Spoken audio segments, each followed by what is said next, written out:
그들이 조반 먹은 후에 예수께서 시몬 베드로에게 이르시되 요한의 아들 시몬아 내가 이 사람들보다 나를 더 사랑하느냐 하시니 이르되 주님 그러하나이다. 내가 주님을 사랑하는 줄 주님께서 아시나이다. 이르시되 내 양을 먹이라 하시고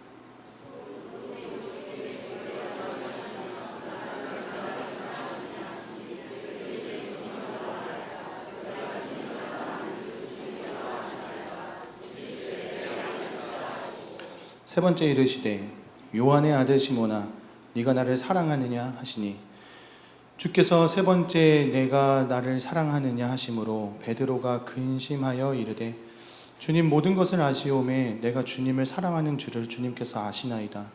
예수께서 이르시되 내 양을 먹이라.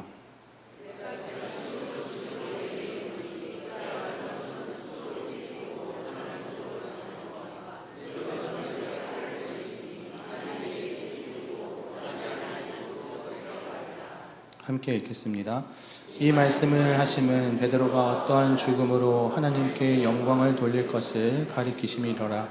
이 말씀을 하시고 베드로에게 이르시되 나를 따르라 하시니. 아멘.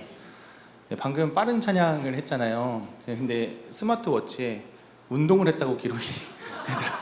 팔을 이렇게 흔들어가지고 84칼로리가 빠졌다고 떴습니다. 네. 찬양에 이런 효과가 있습니다, 여러분. 열심히 찬양하시면 살이 빠지겠죠? 네. 오늘 우리가 함께 읽은 말씀은 예수님과 베드로와의 대화의 장면입니다. 청년들 중에는 초신자도 있기 때문에 이 장면이 어떠한 배경에서 일어나는지를 먼저 간략하게 좀 소개를 하려고 합니다. 성경에서는 마지막 만찬이라고 기록이 되어 있고 우리가 흔히 아는 이름으로는 최후의 만찬이라는 이름으로 많이 알려져 있는 이제 6월절에 지내는 성만찬의 시간이 있었습니다. 그때 예수님께서는 제자들과 떡과 잔을 함께 나누신 후에 이제 그 제자들과 감람산으로 이동을 하십니다. 그곳에서 예수님께서 제자들에게 이렇게 말씀을 하십니다. 오늘 밤에 너희들이 다 나를 버리고 도망갈 거야. 이렇게 말을 합니다. 이제 군사들이 와서 예수님을 잡아갈 것이라는 것을 미리 예언해 주고 있으신 겁니다. 그때 베드로가 호언장담하면서 예수님께 말을 합니다. 예수님, 저는 주님을 버리지 않습니다. 만약 다른 사람들이 다 주님을 버리고 떠나더라도 저는 주님을 버리지 않습니다. 이렇게 호언장담하면서 이야기를 합니다. 누가복음에서는 한 가지가 더 추가되어서 주님, 감옥에라도 제가 같이 가겠습니다. 이렇게 베드로가 이야기했다고 기록하고 있습니다. 이제 그 말을 예수님께서 들으시고 이제 베드로에게 이렇게 말씀을 하십니다. 닭이 울기 전에 네가 나를 3번 부인할 거다. 이렇게 우리가 잘 아는 그 예언을 해 주시는데요. 이 말을 듣고 베드로가 또 마가복음 14장 31절에 보면 힘있게 말하되, 더 강조하는 겁니다. 예수님께 더 강조해서 내가 주님과 함께 죽을지언정 저는 부인하지 않습니다. 이렇게 이야기를 합니다. 배신하지 않고 함께 감옥에 가든지 아니면 함께 죽겠다. 이렇게 힘있게 말하고 있습니다. 그리고 이 이야기가 있은 이후에 겟세마네 기도를 하시고 얼마 지나지 않아 군대가 와서 예수님을 붙잡아 가게 되죠. 근데 이제 군사들이 몰려왔을 때 베드로의 행동을 기억하시나요? 베드로가 그 군사와 예수님 사이에 서서 먼저 칼을 빼들죠. 그리고서는 그 한 대제사장의 종 말고라는 이름을 가진 사람의 종의 귀를 잘라버리는 일이 발생합니다. 누가복음에서만 유일하게 예수님께서 그 귀를 잡아다가 다시 말고의 귀에 붙여서 치유해 주셨다라는 기록이 있는데요. 이 사건이 있은 후에 이제 제자들이 다 도망을 하게 됩니다. 호언장담했던 베드로도 역시 그 자리에서 도망을 하게 됩니다. 그래서 예수님 홀로 남으셔서 이제 군사들에게 잡히시고 대제사장 안나스라는 사람의 집들로 이동을 하게 됩니다. 그 안나스라는 집의 뜰에서 이제 신문을 하게 되는데 그때 이제 베드로가 멀리서 그 대제사장의 집 주변 뜰 주변에까지 따라왔어요. 그래서 따라온 다음에 예수님이 어떠한 일을 당하고 계신가 이렇게 주변에서 보고 있었습니다. 이렇게 주변을 서성일 때에 한두 사람씩 이제 베드로를 알아보기 시작합니다. 너 예수님과 함께 있던 제자 아니야? 너 예수님과 함께 있었던 그 사람 같은데? 이제 이렇게 질문을 하기 시작을 합니다. 그래서 베드로가 우리가 아시는 것처럼 나 아닙니다. 그 사람 제자 아니에요. 이렇게 말을 하는데 마태복음에서는 맹세하며 이르기를, 아까는 이제 또 힘있게 말했는데 이번에 또 맹세를 합니다. 맹세하면서 나는 결단코 저 사람을 모릅니다. 이렇게 말을 해요. 완전히 부인을 하는 거죠. 그리고 그 말이 끝난 뒤에 이제 마태복음 26장 75절을 보면 닭이 울기 시작합니다. 그렇게 강하게 맹세하며 나는 모른다 라고 말한 그 다음에 닭이 울기 시작하고, 그 닭의 울음소리를 듣고 이제 베드로가 예수님의 말씀이 이거였구나 깨닫게 되면서 아주 복잡 미묘한 감정을 경험하면서 그 자리에 엎드려 울게 됩니다. 그리고 그 예수님께서 십자가에 달려 돌아가시고 부활하신 뒤에 이제 7명의 제자를 만나러 온 이 사건이 지금의 시간입니다. 그래서 예수님께서 지금 이 제자들과 함께 나누는 대화는 이런 배경이 가지고 있다는 것을 오늘 참고하시면서 들어야 베드로의 감정이 좀 더 이해가 될 것 같습니다. 오늘 본문은 요한복음에만 특별하게 기록되어 있는 본문입니다. 다른 세 개의 복음서에는 기록되어 있지 않고 요한복음서에만 기록되어 있는 말씀인데요. 이 말씀을 통해서 베드로의 회복이 일어나기 시작합니다. 우리 모두에게는 여러분 약함이 있습니다. 여러분들 다 약함을 가지고 계시죠? 저도 약함이 있고 모두가 약함을 가지고 있습니다.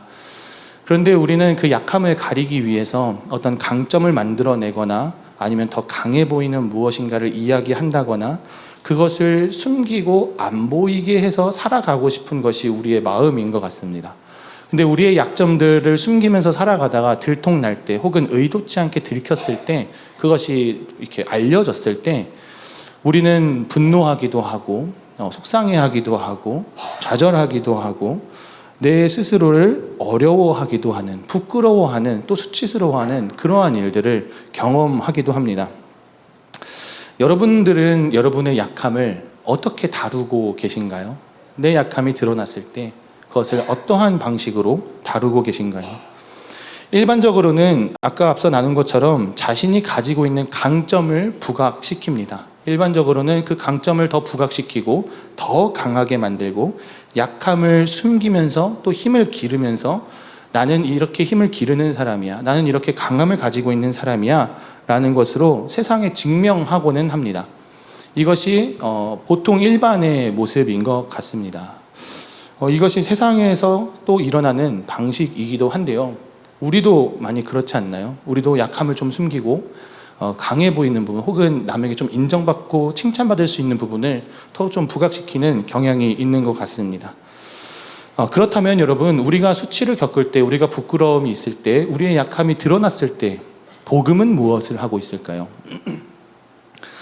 사람은 수치심으로부터 완전히 자유로울 수는 없는 것 같습니다. 부끄러움으로부터도 완전히 자유로울 수 없는 존재인 것 같습니다. 그런데 그때 복음은, 또 예수 그리스도는 그 우리가 부끄러움과 수치를 겪는 그 순간에, 우리의 약함이 드러나는 그 순간에 무엇을 하고 있을까요? 여러분 한번 상상을 해보시면 좋겠습니다.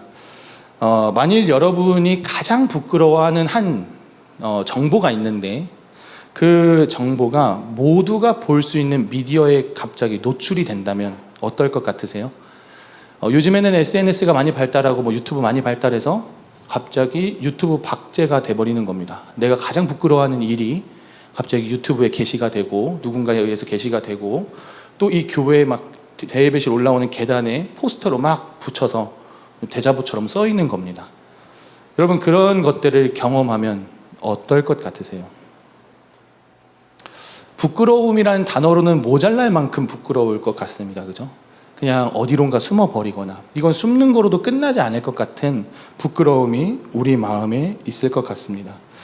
그런데 성경에서는요 여러분, 한 사람의 부끄러움, 한 사람의 수치를 기록해 놓습니다. 그리고 이 기록이 몇천 년 동안 사람들에게 읽혀오고 있습니다.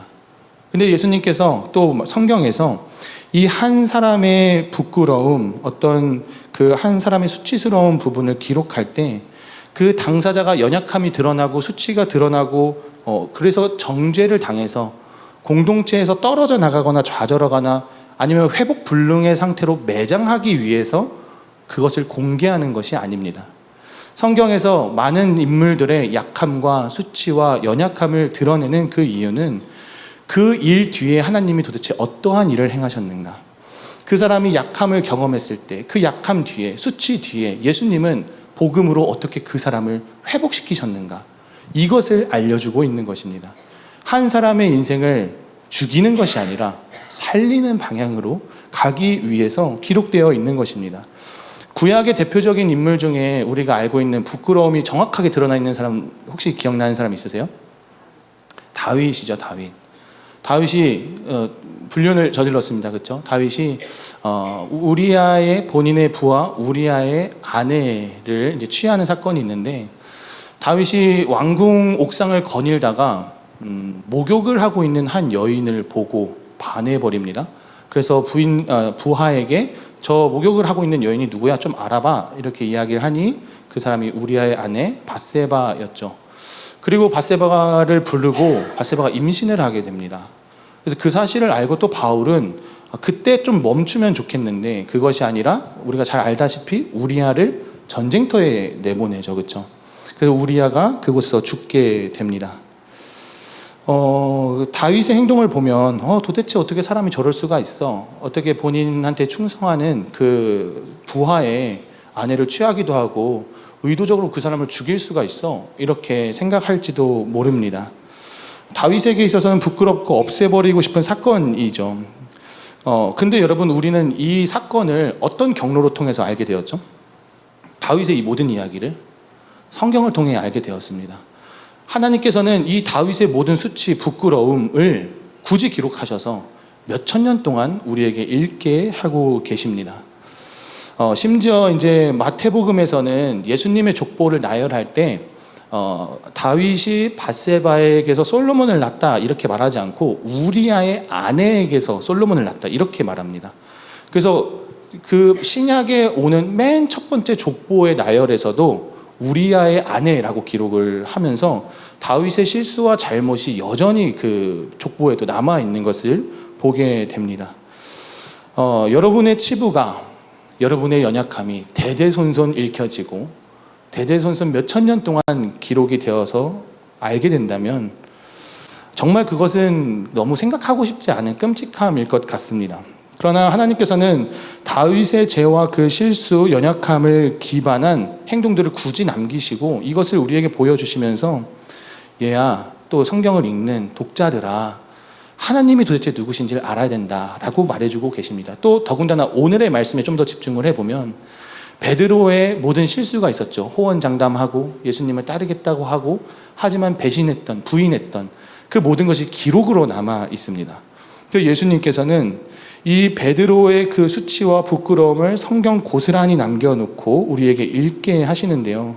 다윗과 베드로 이 두 사람은 처음에는 동의하지 않지 않았을까? 이런 생각이 좀 들기도 했습니다. 그런데 성경을 묵상하다 보니 또 저의 개인의 신앙을 경험하다 보니 수치와 부끄러움이 하나님 안에서 다루어질 때 내가 실패하고 낙담하고 좌절하는 그 순간들이, 남에게는 들춰지고 싶지 않은 그 순간들이 예수 그리스도의 복음을 만났을 때 그 약함이 오히려 그 은혜를 나누는 통로로 사용되더라는 것입니다. 다윗도 그러하고 베드로도 그렇습니다. 이들이 경험한 실패와 수치, 낙담은 하나님과 예수 그리스도의 복음을 만나면서 그들은 오히려 하나님이 누구신지를 밝히 드러나는 인물들로 살아가게 됩니다. 하나님의 나라와 예수 그리스도의 복음을 전파하는 자로 살아가게 됩니다. 이제 이것을 통해 우리에게 말씀하고 싶은 것이 있으십니다. 이 성경이 말하고 있는 것이 있습니다. 우리가 함께 나누는 것은 예수님의 회복 방식이라는 제목으로 오늘 말씀을 나누는데요. 연약함이 드러났을 때, 부족한 모습이 드러났을 때 스스로 자책하는 모습, 후회하는 모습, 어디 쥐구멍이라도 숨고 싶은 그 부끄러움을 갖고 있을 때 그때 예수님은 우리를 어떻게 회복하시는가라는 것을 오늘 말씀을 통해 함께 나누길 원합니다. 앞서 이 대표 인물들의 일들을 기록해서 우리에게 알려주고 싶은 것이 두 가지 있습니다. 성경이 말하는 것은 첫 번째는 두 사람에게 이들이 가지고 있었던 약함이, 이 실수가 꼭 그 인생에 필요했다라는 것을 알려줍니다. 그 사람의 수치로 남아있지만 그것이 결국 복음으로 바뀌는 것을, 회복되는 것을 알게 되었을 때 이제 다시 역으로 추적해보면 그 사람의 실패, 그 사람의 실수, 좌절은, 그 부끄러움과 수치는 그 사람에게 꼭 필요한 일이었구나 라는 것을 알게 되는 것입니다. 또 두 번째 이유는 이 약함이라는 것은 우리가 너무나도 싫어하는 것이지만 이 두 인물의 실패와 실수를 다루시는 하나님과 예수 그리스도를 보게 하시면서 우리의 신앙에 있어서도, 오늘 나 개인의 신앙에 있어서도 실패와 수치, 약함, 그것이 너무나도 필요하다, 그것이 너무나도 중요하다라는 것을 알려주고 있습니다. 왜냐하면 이 연약함을 통해서만이 하나님의 은혜를, 복음의 회복을 경험할 수가 있기 때문입니다.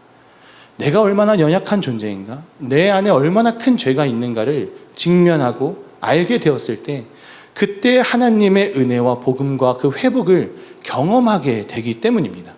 그래서 우리의 인생에 내가 외면하고 싶고 더 이상 쳐다보고 싶지 않은 실패와 실수와 연약함이 있다고 할 때에 그것을 다시 새롭게 해석하는 능력이 우리는 성경을 볼 때 가능해집니다. 이것이 내 인생을 무너뜨리는 것이 아니라 내 인생에 꼭 필요한 사건이었구나, 꼭 필요한 일이었구나, 이것을 알게 됩니다. 오늘의 본문 또한 그렇습니다. 베드로가 연약함 속에서 예수님을 만나며 회복되는 내용입니다. 예수님께서는 7 제자를 찾아오시고 바닷가에 앉아서 함께 아침을 먹으신 후에 이제 베드로와 이야기를 나누십니다.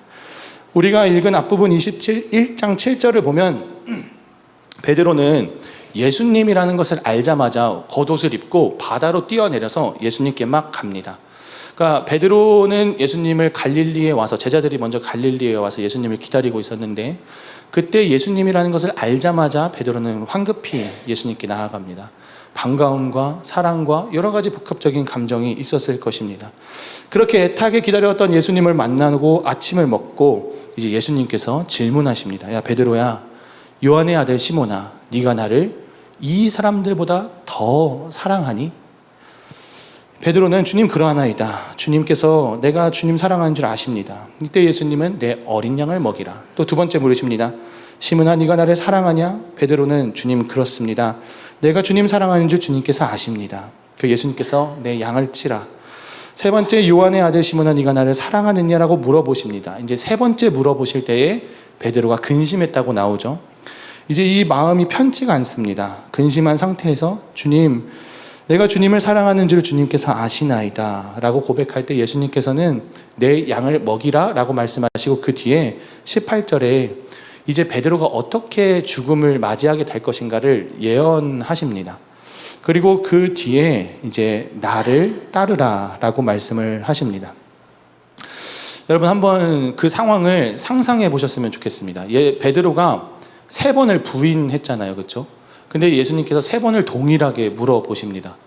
그때 베드로의 마음이 어땠을까요? 참 예수님께서 일부러 이러시나? 다 아시면서 나를 좀 혼내려고 이러시나? 아니면 나를 좀 부끄럽게 하려고 이렇게 3번이나 물어보시나? 이런 생각이 들지 않았을까요? 베드로의 입장은 참 고문을 당하는 느낌도 없지 않아 있었을 것 같습니다. 예수님께서 이 사랑하느냐, 네가 나를 사랑하느냐라는 건 헬라어 원문적으로는 2번은 아가파오라는 헌신적인 사랑을 말하고 마지막은 필레오라는 우정의 사랑을 말하지만 그것과는 좀 그냥 같이 다 합쳐서 그냥 우리가 일반적으로 경험하고 느끼고 누리는 그 사랑의 의미로 예수님께서 물어보고 계시는 겁니다. 예수님께서 3번을 물어보시는 이유는 베드로야, 네가 나를 3번 부인했으니까 똑같이 내가 3번 물어봐야 좀 반성 좀 하겠지? 혹은 내가 너의 그 기고만장함, 또 자신만만함을 좀 꺾으러 왔다. 너 항상 호언장담하고 그렇게 자신만만하게 이야기하는 버릇을 좀 고쳐주려고 단단히 벼르고 왔다. 좀 반성 좀 해라. 라는 모습으로 물어보신 것이 아닙니다. 예수님은 베드로가 베드로 자신의 약함을 직면하길 원하셨습니다. 예수님께서 모두가 나를 버릴 것이다 라고 말했을 때 주님, 제가 주님과 함께 감옥도 가고 주님과 함께 죽기도 할 거예요 라고 말했던, 장담했던 그의 교만, 자신이 칼을 빼들고 위협을 하다가도 도망갈 것이라는 근데 그것을 정작 본인은 몰랐던 그의 오만, 호기를 부리는 그의 모습, 맹세코 예수를 모른다고 배신할 사람이었지만 자기 자신을 올바르게 알지 못해서 나는 절대 배신하지 않는 사람이야 라고 말하고 있었던 그 모습, 자기가 자신을 오해하고 자기가 자신을 모르고 있었던, 그가 가지고 있었던 죄에 대해서, 약함에 대해서, 실수에 대해서 예수님은 바라보게 하시는 겁니다. 예수님께서 그 3번을 물어보신 이유는 베드로를 부끄럽게 만들기 위해서가 아니라, 베드로야 너는 이런 사람이야 라는 것을 먼저 더 정확하게 보여주고 계신 겁니다. 때문에 예수님께서 3번을 물으셨을 때 베드로는 자신을 이해하게 됩니다. 스스로 죄성을 깊게 이해하게 되고, 이제 예수님께서 알려주시는, 이제 네가 너를 좀 알겠니? 그러면 이제 너는 어떠한 것을 잡고 따라와야 하는지를 알려줄게 라고 말씀을 하십니다. 또 동시에 7명의 제자가 이 자리에 있었잖아요. 그 7명의 제자들이 베드로의 고백, 예수님이 그 베드로를 대하는 방식을 보면서 첫 번째로는 베드로가 공동으로 회복이 되는 겁니다. 예수를 부인하고 떠났던 베드로가 다시 예수님께 인정받게 되는 순간, 또 회복이 되어지는 순간, 그리고 그 주변에 있었던 7명 모두 다 예수님을 버리고 도망간 자들이잖아요. 그래서 그 사람들도 예수님과 베드로와의 대화를 보면서 그들도 역시 회복을 얻게 되는 것입니다. 예수님은 저런 분이구나, 어떠한 분이구나라는 걸 깨닫게 되는 것입니다. 그래서 이 예수님과 베드로의 대화는 베드로의 회복도 있지만 제자들의 회복이자 공동체의 회복이자 교회의 회복으로 이어지게 됩니다. 베드로가 가지고 있는 실패와 실수, 약함은 예수님 앞에 새로운 변화를 가지고 옵니다. 15절에서 예수님은 시몬아, 네가 이 사람들보다 나를 더 사랑하느냐? 이렇게 물어보세요. 그러니까 그 주변에 있는 6명의 제자들보다 나를 더 사랑해? 이 사람들보다 더 사랑해? 라고 물어보십니다. 근데 그 예수님이 십자가에 달리기 전에 베드로였다면 어떻게 이야기를 했을까요? 주님, 당연하죠. 이제서야 저의 진가를 좀 알아보시는군요. 저 그런 사람입니다. 이 사람들보다 더 예수님을 사랑하는 사람입니다 라고 말하지 않았을까요? 근데 그 모든 과정을 겪고 자신을 직면한 베드로는 이렇게 고백합니다. 주님, 제가 주님 사랑하는 줄 주님께서 아십니다. 주님께서 아십니다. 이렇게 말합니다. 이 말은 다른 말로, 예수님, 제가 지금 예수님 앞에 있는 모습이 물에 빠져서 물에 다 젖어 있는 상태이고, 거창하게 내가 뭔가를 하지 않았고, 예수님을 배반한 적도 있고 부인한 적도 있는 저이지만, 저의 이 연약함과 약함과 실수도 있는 것도 사실이지만, 그 다른 더 깊은 마음에 내가 예수님 사랑하는 마음이 동시에 있다는 것을 예수님 아시죠? 예수님께서 아시잖아요 라고 말하고 있는 것입니다. 내가 지금 호언장담하지 않아도, 내가 지금 이 사람들보다 더 주님 사랑해요 라고 말하지 못해도, 내 부끄러움을 직면해 버려서, 내 수치를 직면해 버려서 비록 그때처럼 호언장담하고 당당하게 말하진 못하더라도 내 마음속 깊은 곳에 예수님을 사랑하는 마음이 있는 것 예수님 아시잖아요. 예수님 보고 계시잖아요. 제가 정말로 주님을 사랑합니다 라는 이 허세가 빠지고 자신의 실존을 경험한 상태에서의 고백이 나오고 있는 것입니다. 여러분, 베드로를 이 변화로 이끌어낸 것은 무엇입니까? 그의 약함입니다. 그의 실패와 무너짐입니다. 그리고 결론적으로 그의 실패와 연약함과 그 아픔 그 끝에 결정적으로 그를 품어주신 예수 그리스도의 사랑이 있는 것입니다. 그를 품어주시고 다시 찾아와 주신 예수 그리스도의 사랑이 있었기에 베드로가 이 상황까지 변화가 될 수 있었던 것입니다. 예수 그리스도의 사랑과 은혜와 수용, 이것이 베드로를 변화시키고 있습니다. 이제 예수님께서는 그가 경험한 이 연약함을 가지고 예수님은 다시 한번 나의 양들을 먹이라, 나의 양들을 치라라고 말씀하십니다. 그가 가지고 있는 자신만만한 무기들을 가지고 예수님을 따르고 목양하는 것이 아니라 이제는 연약함을 통해 바뀌게 된 너의 그 모습, 연약함을 간직하고 있지만 예수 그리스도를 사랑한다라고 고백하는 그 모습을 가지고 나를 따르라 라고 말하고 있는 것입니다. 예수님께서 나를 따르라고 말씀을 하시는데요. 여러분, 이미 제자인 베드로에게 왜 다시 나를 따르라고 말씀하셨을까요? 성경의 이야기를 조금 알고 계신 분들은 이 장면을 이해하기가 좀 더 쉬우실 텐데요. 마테마가 누가복음에 이제 요한복음에도 그렇습니다. 기록된 그 말씀들을 보면 예수님께서 맨 처음 이 베드로와 요한을 만났던 장면이 있습니다. 그때 이들은 밤새도록 물고기를 잡으려고 했지만 잡지 못하고 아침에 이제 그물을 씻고 있었습니다. 그때 30대의 한 청년이, 예수님이죠, 그들에게 와서 깊은 곳에 가서 그물을 던져봐라 라고 이야기하십니다. 그때 이 베드로가 주여, 우리가 잡은 것이 없지만은 주의 말씀에 순종해서 던져보겠습니다 해서 그물이 찢어질 만큼의 물고기를 잡게 되죠. 그러면서 베드로가 주님, 선생이시여, 주님이시여, 저는 죄인입니다, 저를 떠나십시오 이렇게 말할 때 예수님께서 베드로와 안드레와 요한에게 너희들은 지금 물고기를 낚지만 이제 사람 낚는 어부가 될 것이다, 나를 따르라 라고 말씀을 하십니다. 근데 여러분, 이 스토리를 생각하시고 아까 제가 말한 이 배경을 한번 같이 생각해 보시면 21장 1절부터 우리가 읽은 그 바로 앞에 14절까지의 말씀에서 동일하게 예수님이 등장하십니다. 갈릴리에서 예수님을 기다리던 어부들이, 그러니까 베드로가, 요한이 같이 그물을 막 깁다가 아무것도 잡지 못하고 아침을 맞이합니다. 그런데 바닷가 멀리서 보니 한 청년이, 한 남자가 거기 서 있어서 그 그물을 던져보라라고 말합니다. 배 오른편에 그물을 던지라라고 말했을 때 이제 물고기를 많이 잡게 되는 역사를 보게 됩니다. 그때 요한이, 이제 성경에서는 그 사랑하는 제자, 예수께서 사랑하시는 그 제자라고 기록이 되어 있는데요, 이 사람은 요한입니다. 요한은 이 사건을 경험하자마자 저 바닷가에 있는 사람 예수님이다 이렇게 말을 합니다. 그러니 그때부터 베드로가 옷 입고 바다로 뛰어내리기 시작한 거거든요.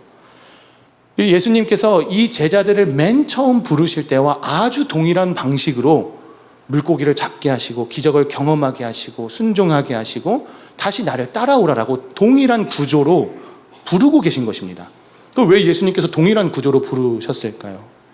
예수님께서 이 모든 동일한 구조로 다시 한번 베드로에게 나를 따라와라 라고 말하는 것은, 얘 베드로야, 네가 맨 처음에 나를 따라올 때는 너의 호기와 너의 호언장담함과 너의 자신만만함으로 나를 따라왔지, 근데 이제 나를 따라올 때는 너의 그 연약함과 수치와 부끄러움을 가진 상태에서 나를 사랑하는 그 마음으로 나를 따라오면 된다. 이전에 네가 경험했던 그 따라옴이 아니라 이제 네가 경험한 그 연약함 안에서 나를 따라오면 된다. 네가 이전에 경험했던 그 방식이 아니라 이제는 새롭게 회복하고 그 연약함을 붙들어주고 그 수치심을 덮어주는 복음 안에서, 은혜 안에서 나를 따라오면 된다. 그리고 네가 나를 따라오는 유일한 동력은 나를 사랑하는 것이다 라는 것을 알려주고 계신 것입니다. 여러분, 이것이 동일하게 오늘 성경이 우리에게 말하고 있는, 예수 그리스도께서 오늘 동일하게 우리에게 말하고 있는 것입니다. 네가 나를 따라오겠니?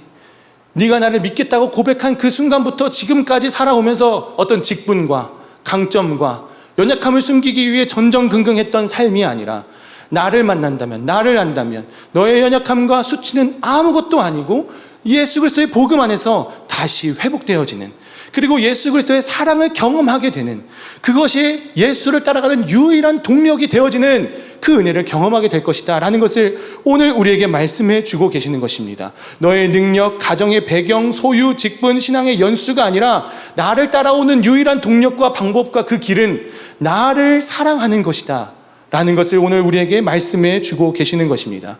여러분, 그렇기 때문에 우리의 연약함은 너무 중요합니다. 그리고 우리의 실수와 실패와 수치는 너무 소중한 것입니다.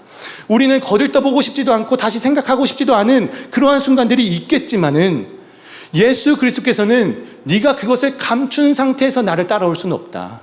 네가 그것을 숨기는 노력으로 나를 따라올 수는 없다. 오히려 그것을 내 안에서 들추어내고 그 안에서 회복을 명하는, 회복으로 일으키는, 사람을 살리는 그 한 존재와 함께 동행하는 예수 그리스도의 사랑을 경험할 때에 나를 진정으로 따라올 수 있는 것이다라는 것을 오늘 우리에게 말씀해 주고 계시는 것입니다. 예수님께서는 베드로가 그 죄책감을 가지고 예수님을 따라올 수 없다는 것을 알고 계셨습니다. 그가 예수님께 부끄러움과 수치심을 가지고 따라올 수 없다는 걸 알고 계셨습니다.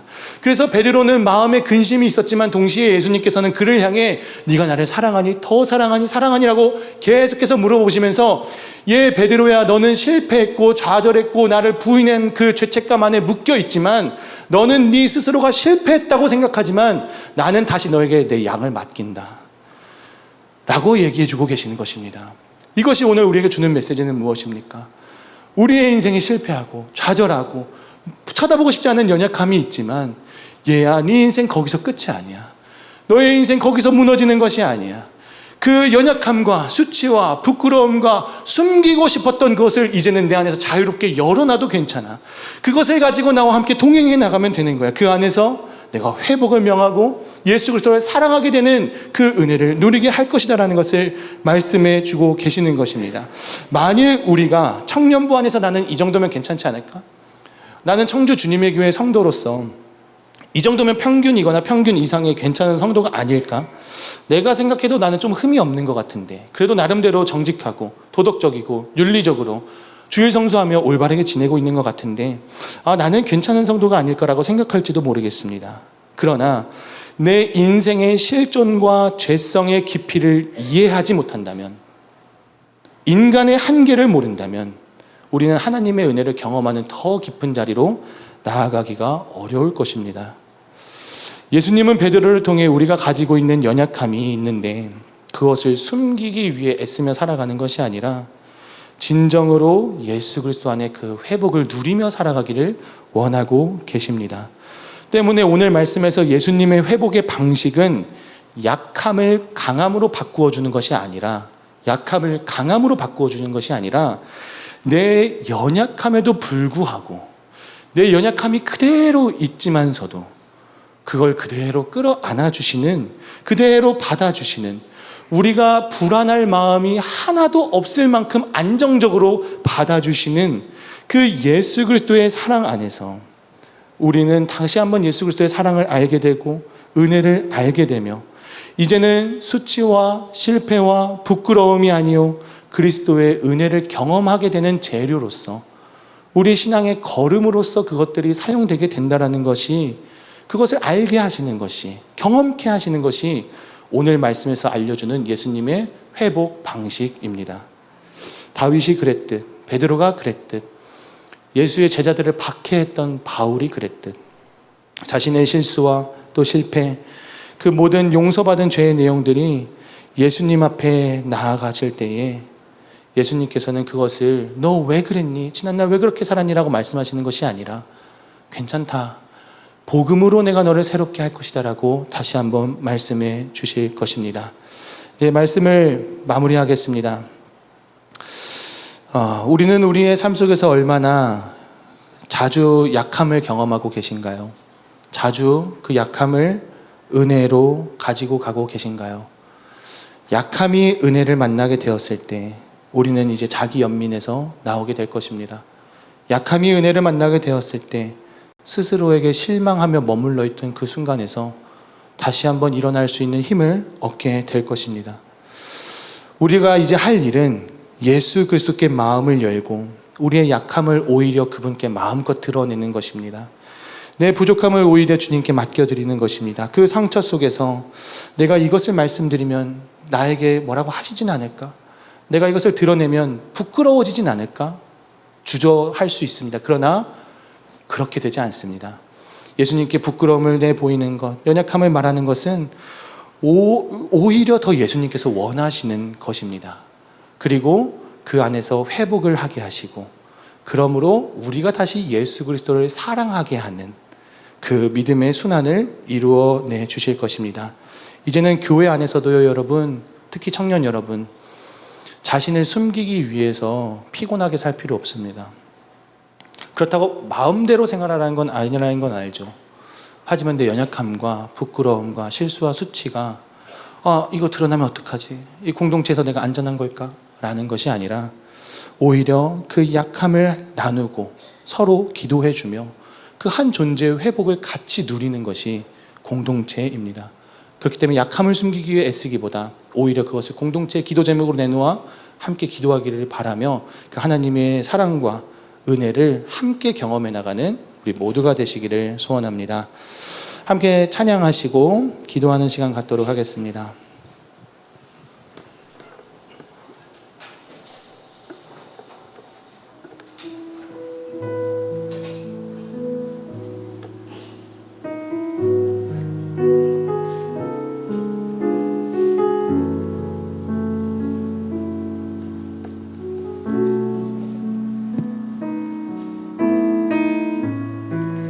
아버지께서 우리의 마음을 아시고 또 우리가 볼 수 없는 그 상처까지도 만지시며 다시 새롭게 세우실 것이라는 그 믿음의 고백을 함께 하길 원합니다.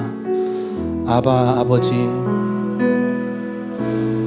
아바 아버지, 아바 아버지, 나를 안으시고 바라보시는 아바 아버지, 아바 아버지, 아바 아버지, 나를 도우시고 힘주시고. 우리 다시 한번 고백합니다. 아바 아버지, 아바 아버지, 아바 아버지, 나를 안으시고 바라보시는 아바 아버지, 아바 아버지, 아바 아버지, 나를 도우시고 힘주시는 주는 내 맘을 고치시고, 주는 내 맘을 고치시고 볼 수 없는 상처 만지시네. 나를 아시고 나를 이해하시네. 내 주는 내 마음을 고치시고, 주는 내 마음을 고치시고 볼 수 없는 상처 만지시네. 나를 아시고 나를 이해하시네. 나를 이해하시네. 내 영혼 새롭게 세우시네. 우리 목소리 높여 고백합니다. 아바 아버지, 아바 아버지, 아바 아버지, 나를 안으시고 바라보시는 아바 아버지, 아바 아버지, 아바 아버지, 나를 도우시고 힘주시는 주는 내 맘을 고치시고, 주는 내 맘을 고치시고 볼 수 없는 상처 만지시네. 나를 아시고 나를 이해하시네. 내 영혼. 우리 마지막으로 함께 고백합니다. 주는 내 맘을 고치시고, 주는 내 맘을 고치시고 볼 수 없는 상처 만지시네.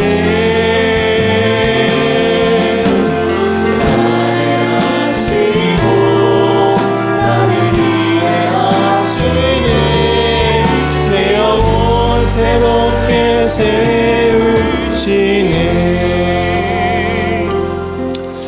우리 함께 기도하실 때 내가 들릴 만한 목소리로, 그리고 우리 앞에 지금 하나님이 함께하고 계심을, 하나님이 계심을 정확하게 생각한 상태에서 함께 기도하길 원합니다. 함께 기도할 첫 번째 기도 제목은 우리의 삶을 품으시고 안으시는 하나님의 사랑, 우리를 이해하시고 사랑하시는 하나님의 사랑을 경험할 수 있기를 함께 기도하기 원합니다. 함께 기도하실 때에 아버지, 부끄러움과 실패와 실수 속에 무너진 나의 마음을 만져주시고 그 안에서 하나님의 사랑을 경험하며 회복하는 나의 삶이 되게 하여 주옵소서. 이 기도 제목을 가지고 잠잠히 기도하며 나아가도록 하겠습니다. 기도합니다. 사랑하는 하나님 아버지, 제 마음에 얼마나 많은 연약함이, 또 죄가, 또 합리하는 마음이 있습니까? 셀 수가 없고 드러내기엔 너무나도 부끄러운 일들이 제 마음 안에 참 많이 있는 것을 보게 됩니다. 아버지, 제가 누구이기에, 도대체 무엇 때문에 이것을 끌어안으십니까? 도대체 무엇 때문에 이것을 용서하십니까? 아버지, 제가 그냥 알 수 있는 그 단 한 가지가 하나님은 사랑이시기 때문인 걸, 그냥 사랑 자체이시기 때문에 나를 용서하시는 것, 내가 측량할 수가 없고 내가 알 수도 없고 내가 다 보지도 못하는 그 사랑이 나에게 오고 있다는 것, 그냥 단순히 그것 하나밖에 알 수가 없습니다. 아버지, 나의 죄와 이 부끄러움을 긍휼히 여기시고 또 용서하셔서 그 안에서 예수 그리스도의 사랑 안에서 회복되어져서 다시 한번 예수를 사랑하고 예수를 따라가는 자가 되길 원합니다. 이제는 이전에 있었던 나의 방식과 내 뜻과 나의 호기로움과 나의 자만과 내 실력과 내 교만을 가지고 따라가는 것이 아니라 나의 실존을 인지한 상태에서, 나의 연약함이 더 드러나는 상태에서 예수를 따라가길 원합니다. 아버지, 나를 붙들어 주옵소서. 우리를 사랑으로 안아 주옵소서.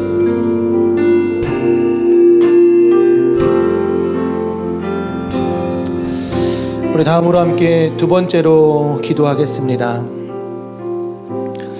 예수님께서 베드로를 대하실 때의 그 실수와 무너짐을 통해 예수님은 그 은혜를 경험하게 하시고 회복하게 하셨고, 예수님을 따르는 그 동력은 예수님을 사랑하는 것, 그것이라는 것을 알려주셨습니다.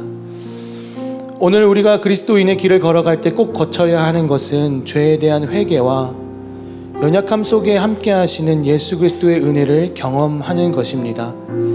우리가 이전에 의지했던 나의 실력과 신앙의 연수와 때로는 호언장담함들이 아니라 회개하는 것, 그 연약함을 드러내는 것, 그 안에서 이제 상처의 자극에서 벗어나지게 하시는 예수 그리스도의 사랑, 내가 그 자극으로 인해 망설여지고 묶여져 있던 것들을 이제는 풀어짐을, 그 속에서 풀어짐을 경험하는 것, 그것이 오늘 예수께서 말씀하시는 우리에게 향하신 회복입니다. 만일 지금 회개해야 할 것이 생각나시는 분이 계시다면 하나님 앞에 회개하는 시간을 가졌으면 좋겠습니다. 또 상처의 자극으로 인해 망설여지고 묶여있는 것들이 생각나시는 분들이 계시다면 그 연약함을 주님께 말씀드리며 그 복음의 은혜와 사랑을 경험할 수 있기를 우리 함께 잠시 기도하며 나아가도록 하겠습니다. 기도합니다. 사랑하는 주 여호와 하나님 아버지, 우리의 마음 가운데 참 많은 연약함이 있고 제 마음 안에도 참 많은 연약함이 있습니다. 그 연약함을 숨기고 싶어서 강한 척하고 호언장담하기도 하고 무언가 있는 척하고 실수하거나 밉보이지 않기 위해서 다른 사람들에게 인정받고 싶어서, 다른 사람들에게 사랑받고 싶어서 그 그것이 또 예수님에게도 동일한 방식이라고 착각해서 예수님 앞에서 내 마음을 숨기기도 하고 예수님 앞에서 호언장담해보기도 하며 나를 아시는 분이라 고백하면서도 예수님 앞에서 무언가 있는 척하는 제 자신을 보게 됩니다. 아버지, 그러나 이 연약함과 동시에 예수를 사랑하는 마음이 있는 것 주님 아시지요? 내 호언장담함과 연약함과 실수가 있는 것과 동시에 하나님 사랑하는 마음이 있는 거 아시지요? 아버지, 나를 긍휼히 여겨주십시오. 우리의 인생 긍휼히 여겨주십시오. 이제는 그 상처의 자극에서 벗어나 연약함의 자극에서 벗어나 새롭게 세우시는 예수 그리스도를 경험케 하는 그 은혜를 우리가 알 수 있도록 하여 주십시오. 그 사랑 안에서 예수를 닮아가고 바라보는 우리의 인생이 되게 하여 주시기를 간절히 기도합니다.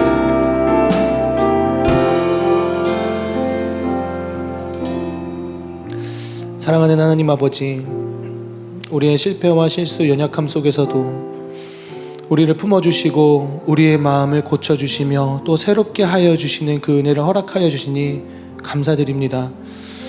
하나님, 우리는 다른 사람들에게 인정받고 싶고 사랑받고 싶고 미움받고 싶지 않아서 있는 척도 해보고 가진 척도 해보고 호언장담해보기도 하고 교만해보기도 합니다. 그런데 이것이 예수님께도 동일하게 사랑받는 방식이라고 착각을 해서 내 마음을 아시는 분이지만 예수님 앞에서 호언장담해보기도 하고 예수님 앞에서 두려움을 감춰보기도 하고 예수님 앞에서 오히려 있는 척을 해볼 때도 있는 것 같습니다. 그러나 주님, 이 연약함과 호언장담함과 교만과 오만 그 뒤에 또 더 깊은 곳에 예수님 사랑하는 우리의 마음이 있는 것 주님 아시지요?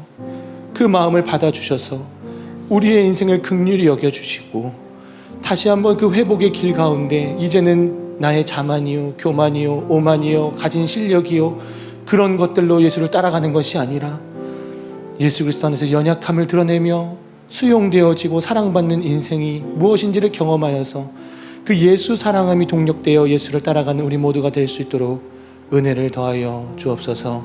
예수 그리스도 이름으로 기도합니다. 아멘.